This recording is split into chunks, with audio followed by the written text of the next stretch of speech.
How long will this state suffer? How long will the majority of people in Illinois stand for the same old corruption, same old misguided policies that benefit the very few and force everyone else to pay the price? The poor and the helpless remain poor and helpless, but dependent on, as Republican Paul McKinley, running for Jesse Jackson Jr.'s vacated congressional seat, eloquently puts it, the machine. Hello folks, Dimitri Broach is greeting you to IC Chat. Now, I know what the big issue has been lately, and the media has been talking nonstop about it as its faithful partner in crime, President Obama, attempting to propagandize the American people, and that's the whole matter of gays and marriage. But I'm really not going to be talking all that much about this issue in today's program, and I'll tell you why. Even though I am a strong supporter of traditional marriage between a man and a woman, we really have much bigger issues that are more pressing to deal with both as a country and as a state. But real quickly, let's look at the matter though, and why is the issue in particular so heavily discussed in the news? Essentially because of California's Prop 8, which was voted by a majority of California's voters, including a very large portion of the black community being the key vote. And then you also have DOMA, Defense of Marriage Act, that, by the way, Democrats like Bill Clinton and Hillary Clinton both supported, and even Barack Obama supported it in 2008 and for much of the 2012 election until he evolved on the matter. Turns out this evolving was because of the gay community, and their lobbying groups hadn't given much dough to the Obama campaign, which they were in desperate need for with Romney surging after the debates. And a simple change of heart for gays to be married flushed donations from the gay donors to Obama's campaign. And I'll say one more thing about this matter. Obama's approval numbers are sinking, and he's unpopular on how he's handling the economy. So fiscal matters are for sure discussions that he wants to avoid because it's a losing battle. He tried desperately to get strict gun control legislation to pass via Senator Dianne Feinstein and other leftists in both the Senate and the House, but couldn't muster enough votes from Democrats who live in red districts in states like Harry Reid, who was up for re-election and couldn't possibly vote for stricter gun control in a state where folks enjoy their Second Amendment rights. It was a hard pill to swallow. And they tried exploiting Sandy Hook's tragedy to push for this type of legislation. It just wasn't going to happen. And I really do applaud those like newly elected Senator Ted Cruz for going after Senator Feinstein and her third-grade understanding of gun rights. The president and the Democrat Party will do everything in their power to eviscerate the GOP and make them nothing more than a regional party in future elections. And to do that is by focusing on social issues and equality. Free healthcare, free tuition, free birth control, free abortions. Soon enough. Whatever you want, the government's got it, and for quote-unquote free. Except, of course, you and I are paying for all of that. You and I being the taxpayers.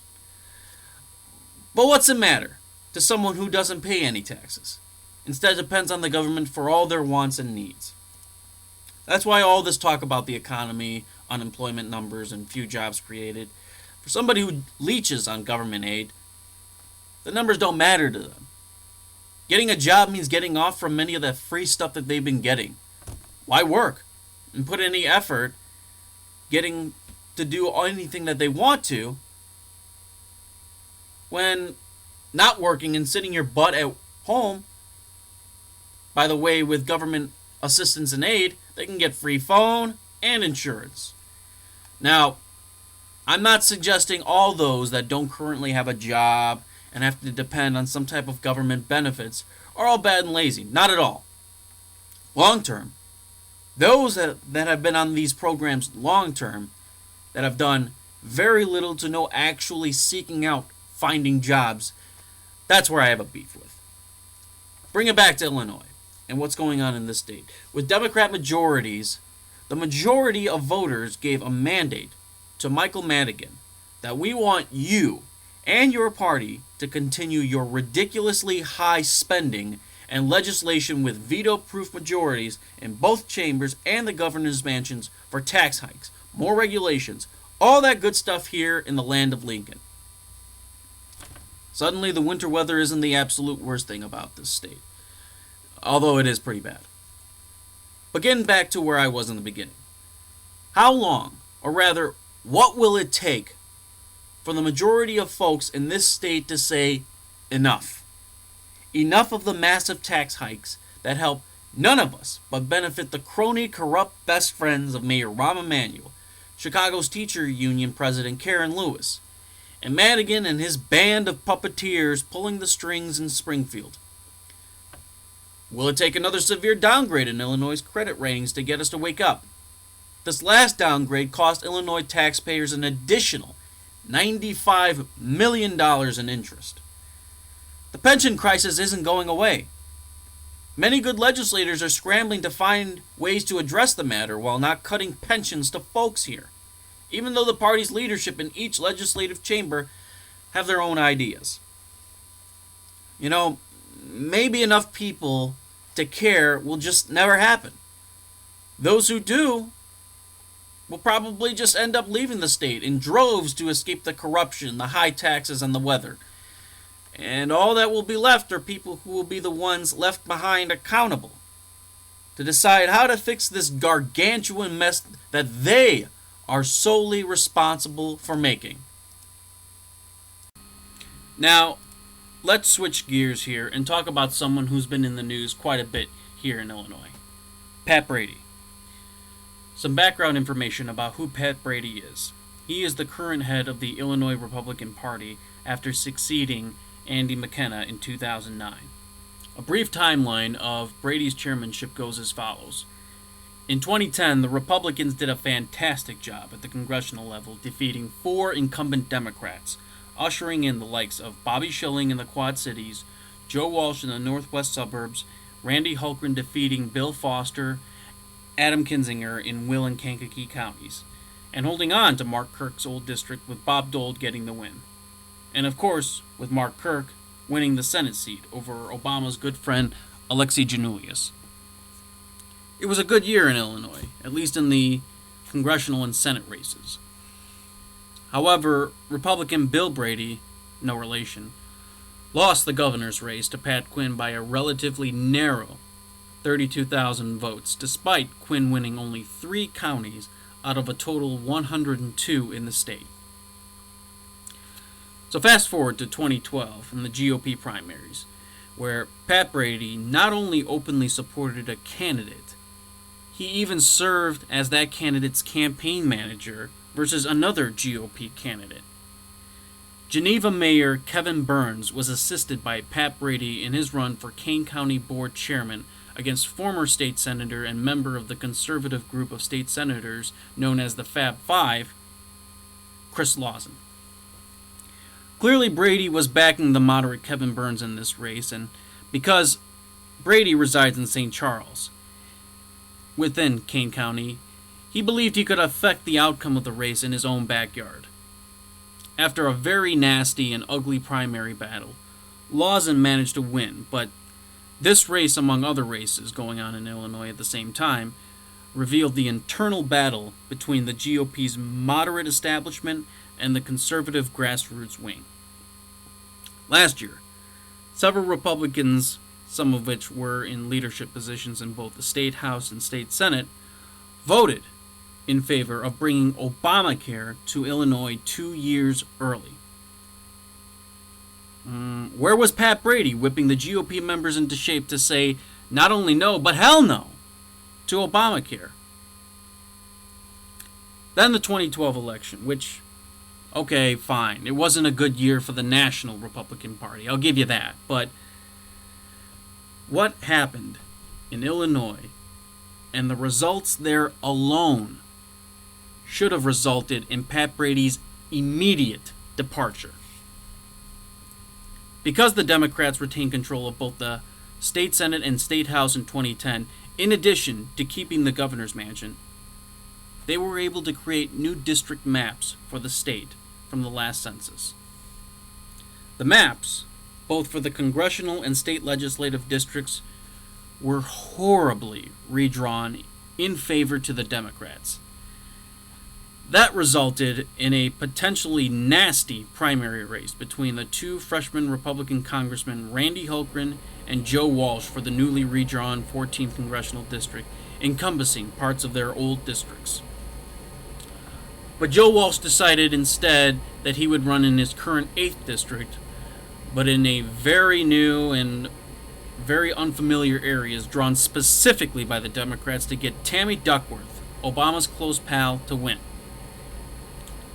A little west in the new 16th congressional district that was then represented by Congressman Don Manzullo, the freshman Adam Kinzinger decided that he would not run in the 2nd district, where he would have faced off against Jesse Jackson Jr. Now, Adam Kinzinger lived in Manteno, inside Kankakee County.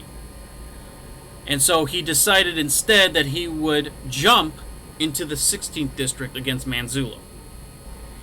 And that alone was also a very ugly and nasty primary race, and it resulted in Kinzinger defeating the relatively more conservative Don Manzullo. And that was the first GOP congressional casualty in the 2012 cycle. By the time of the general election, 4 more GOP congressmen would lose to Democrats. They would be Judy Biggert in the southwest suburbs, where Bill Foster would return, Bob Dole in the northern suburbs, Joe Walsh in the 8th district, and Bobby Schilling out west to Dick Durbin's hand-picked choice, Sherry Bustos. Although there was a new freshman GOP elected to replace Tim Johnson's district down south in Rodney Davis, fact remains that the congressional races, it was a big disappointment. But not as monumentally tragic as what happened in the state Senate races. In 2010, there were 23 Republican state senators to the Democrats' 35. After the 2012 general election, there would be 40 Democrats and 19 Republican state senators. But let's look also in the state house too. In 2010, there were 64 state representatives within the Democrat Party represented there, to the Republicans' 54. After the 2012 general election, there were 71 Democrat state reps to only 47 GOPers. Disgusting and shameful. So the Illinois Republican Party has limped on since, in what I would call a cold civil war, if you will, ensuing within the GOP between two factions, the conservatives and the moderates. And there's these proxy wars that are realized in these races for the state reps, state senate, and the congressional races as well.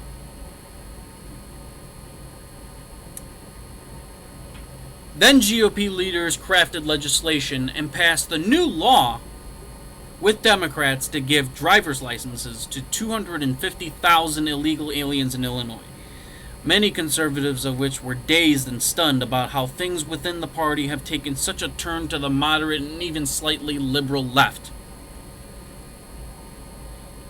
To many conservatives, it appeared that this was nothing more than just trying to score political points to attempt to gain more Hispanic voters into the party. And finally, gay marriage. Pat Brady encouraged lawmakers to support same-sex marriage. He is quoted in saying, "Giving gay and lesbian couples the freedom to get married honors the best conservative principles. It strengthens families and reinforces a key Republican value, that the law should treat all citizens equally." Unquote.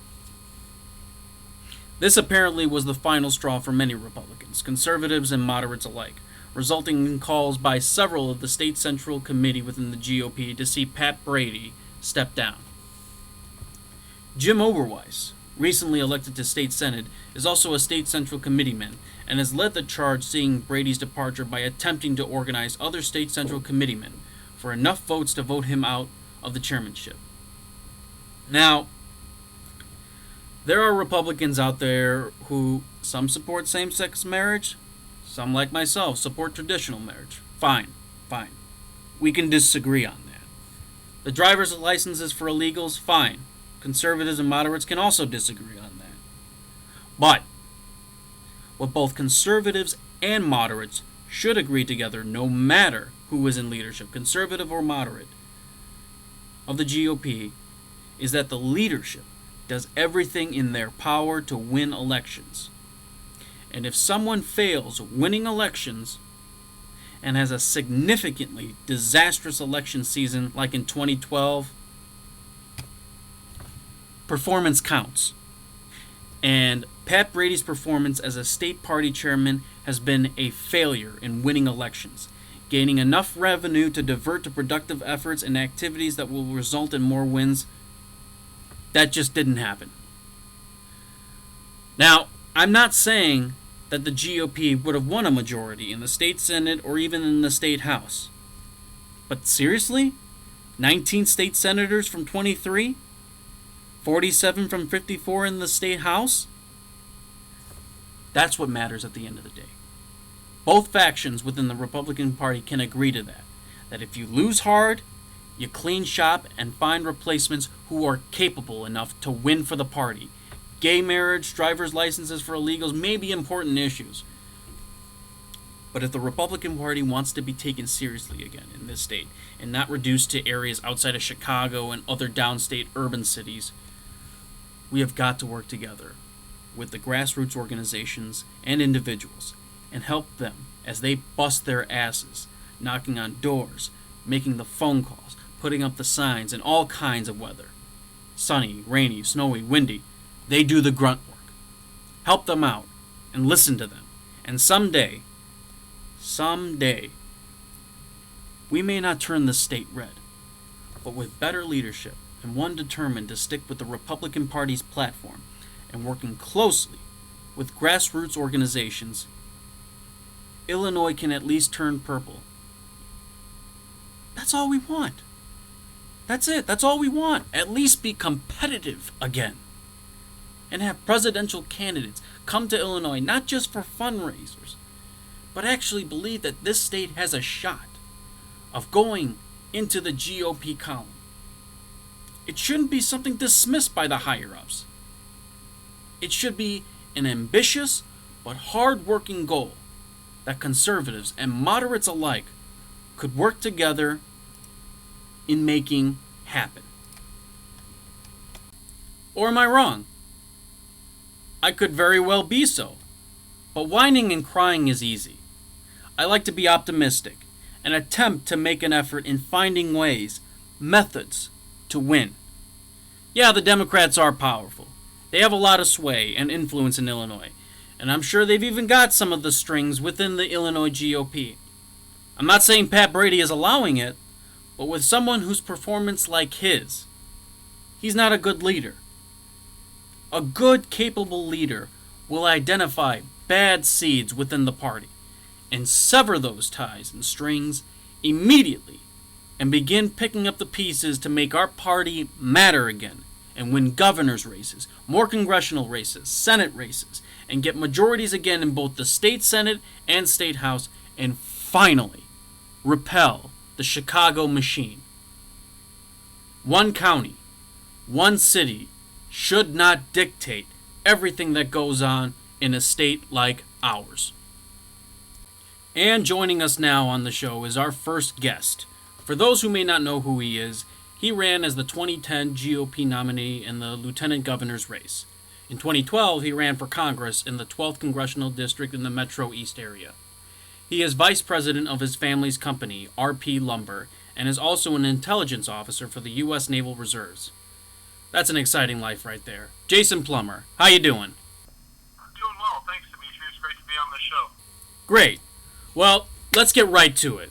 If you ask the majority of Republican voters out there about the 2012 general election results, they'd probably tell you it was a disaster for the GOP in Illinois, and obviously with Obama getting reelected for 4 more years as president. Many of us thought the high unemployment numbers, the sagging economy the last few years, plus Benghazi, Fast and Furious, the rising debt, that these factors would be enough to propel Romney into office and would be a mandate by the American people rejecting continued Democrat policies. Jason, what happened? Well, I think there was a combination of factors that really impacted the results, Dimitri. First off, it's been clear to a lot of people in Illinois for a long time that, the grassroots game that the state party has been putting together really needs to ratchet it up a little bit. We've got a lot of good people across the state working hard, but at the end of the day, we've got a lot of rebuilding to do. And, that matters at the county level, that matters at the state legislature, that matters at the federal level. We have a lot of work to do. There's no doubt that, the makeup of the electorate that turned out and voted in 2012 definitely surprised a lot of people. A lot of pollsters at the state level, at the federal level, predicted a different makeup and predicted obviously different results. But at the end of the day, there's not a single demographic that we should really leave off the table. We should be competing for every vote from every person that shows up to vote on any election day. And it's very clear to me that the Republican Party in Illinois, and to a lesser degree, the Republican Party at the federal level, isn't competing for each and every vote, and that's something that we have to do. So, Jason, Democrats now have supermajorities in both the state Senate and also in the state House of Representatives. And in addition, they have the governor's mansion. Massive tax hikes and backdoor deals going on. How's life going for folks in your neck of the woods in southern Illinois from all this? It's not going well at all. In fact, it's ironic that we're having this conversation today. I opened up one of the newspapers down here this morning, and the headline across the front was that Madison County and St. Clair County, where I'm located, two of the largest counties outside of the Chicago area. Together, they make up probably a population of a little bit north of 550,000 people. Saw a very severe exodus in terms of population. People are leaving this area. They're moving to Missouri. They're moving elsewhere because, we're not providing the public policy that they feel is necessary to provide, a stable economic opportunity for their family. Kids that are graduating high school, graduating college, don't have the job opportunities in Illinois. They're going elsewhere. Southern Illinois is tremendously blessed with an abundance of natural resources, very talented people, very entrepreneurial people, very hardworking people. We've got great transportation opportunities with the roads and rivers and railways that cross through here. But at the end of the day, with all of those assets, with all those wonderful things we have going for us, public policy is really decimating Illinois as a whole, but especially Southern Illinois. And, we really need to change the mindset in Springfield that we need public policy that provides growth and opportunity for everybody. And clearly that's not happening. Illinois is getting beaten by Missouri. It's getting beaten by Kentucky. It's getting beaten by Indiana, by Wisconsin. And there's really no answer for it except for a lack of leadership, a lack of public policy. We had a wonderful opportunity in 2010 to change that. Unfortunately, that didn't happen. And unfortunately, we see other states making the right decisions at varying degrees and turning the ship around in those states. And here in Illinois, we're kind of continuing down the path of deficits and debt and unemployment, and that's not good for anybody. So, Jason, you and I know it's easy to talk doom and gloom. But we also know we need to press on, reflect and correct mistakes, and that if we lose a battle or two, we know we haven't lost the war, and that we just need to prepare for 2014. What do we do moving forward to promote the conservative message and win races even in a state like this? Well, first off, we've got to do a few things. First off, we have to have a message that people respond to. We have to have a message that resonates with people. We have to build a coalition. Like I said earlier in the conversation, there's not a single demographic that we should be writing off. I mean, the message that Republicans offer of prosperity, of opportunity, of education, of family values, of hard work. I mean, these are American traditions. These are American values, and there's not a group of people that this shouldn't resonate with. But we have to have officials. We have to have elected officials. We have to have candidates. We have to have party leaders that go out there and speak to these issues, and they carry the message. And, we can't be labeled as the party of this group or the party of that group. We should be the party of opportunity for everyone. If you look at the history of the Republican Party, we haven't, we've always done best when we've carried a strong conservative message to the population as a whole. And we're not doing that right now. In Illinois, we kind of seem to duck our heads and kind of hide in the bunker and just kind of hope the winds change. But people have to realize the only people that are going to enact that change are our elected officials and are our candidates, and they've got to be willing to carry that message. The other thing we have to do is, elections may happen every 2 years at the congressional level or every 4 years at the gubernatorial level. But I mean, coming up right here in less than a month, we're going to have municipal elections up and down the state, and we need to be building a bench of strong mayors, of strong city council and school board members. We need to be focusing on all elections. It's not every 2 years. It's not every 4 years. We have to be in the fight constantly, because I guarantee you the opposition is consistently in the fight. Now, granted, Republicans are coaching Little League. They're running businesses. They're tending to church. They're very focused on their private sector lives to a large degree. And granted, we don't maybe benefit as much from the public process as the other side, but we have to be engaged if we're going to keep taxes down, if we're going to keep small government, if we're going to keep government out of our lives. We have to be engaged constantly, because the other side will be. I couldn't agree with you more. Jason, thanks for being on the show. We hope to see you back in the political arena in the near future, and come back on the show soon too. Thank you, Jason. Hey, I appreciate the time, Dimitri. Thank you. And for tonight's parting words, I will say this. Looking back, 2010 was a failure for the Illinois GOP because of the fact that we were unable to gain a majority in either the legislative chamber or the governor's race. And although we did win those congressional seats, only 2 of those freshman Republicans remain in office. Now, it's hard for me to say this because of the fact that Joe Walsh is such a good conservative. But I think I'd rather have picked up at least either the State House or State Senate over winning those congressional seats, and here's why.